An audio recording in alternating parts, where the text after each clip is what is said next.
خاوەنی ئاردوونانی خۆمانی ئێستا بەڕاست داوامان کردووە کە بودجەی تەرخان بکرێت بۆ کڕینەوەی گەنمی خۆمان لە کۆڵ ئەم چێشمەی بەغداش دەبینەوە.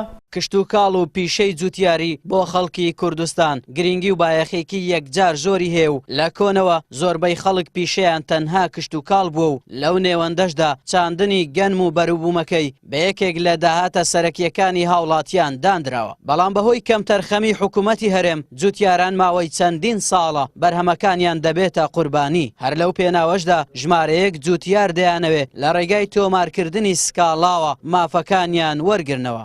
کێشەی جوتیاران لەگەڵ حکوومەتی عراقی 2014 و 15 و 16 دەوێت بە هیچ بەغەدر و بە ناحەق پارەکەی کەم کاتەوە. تەنی لە 2014 و 15 790 ئێستا دەیەوێت بیکاتە 347,750 فلس نیوی زیاتر کەم کاتەوە. جوتیارێکی دەشتی کۆیش وێڕای سوپاسی بۆ کەناڵی پێم ڕەخنەیەکی توند لە حکوومەتی هەرێم و حکوومەتی عێراق دەگرێت. دەشڵێت پارەی گەنمی 3 ساڵیان لای حکوومەتە و بێ ئومێدیش بوونە لە چاندنی گەنم و ساغکردنەوەی بەرهەمەکانیان.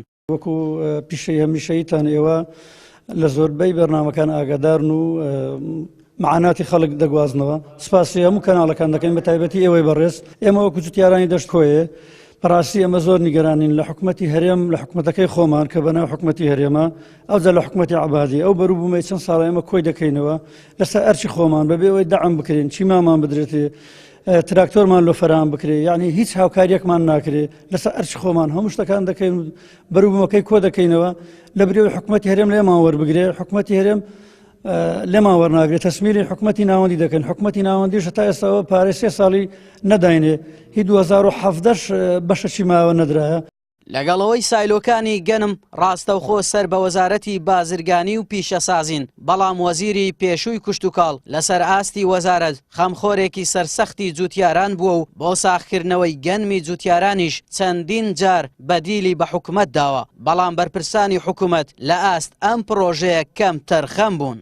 نامەیەکم ئاراستی بەڕێز سەرۆکی حکوومەت کردووە کە ئێمە بارودۆخی گەنمی جوتیاران ئێمە بەم شێوەیە ئێمە دووسێ ڕێگەمان پیشانداوە. یەکەمیان بەڕێزیان خۆی بێتە سەرخەت گفتوگۆ لەگەڵ عێراق بکە. دووەم یان ئەوتە نزیکەی 50 میلیاردمان بۆ تەرخان بکە سەرۆکی حکوومەت ئێمە بین ئەم گەنمە بە بازار بکەین هاوکاری کۆمپانیەکان بکەین بۆ برنە دەرەوەی. پێشنیاری سێمان ئەوە یا ئەوتە فەرمی 200 میلیاردمان بۆ تەرخان بکە ئێمە هەر بۆ خۆمان گەنمی خۆمان بکڕینەوە.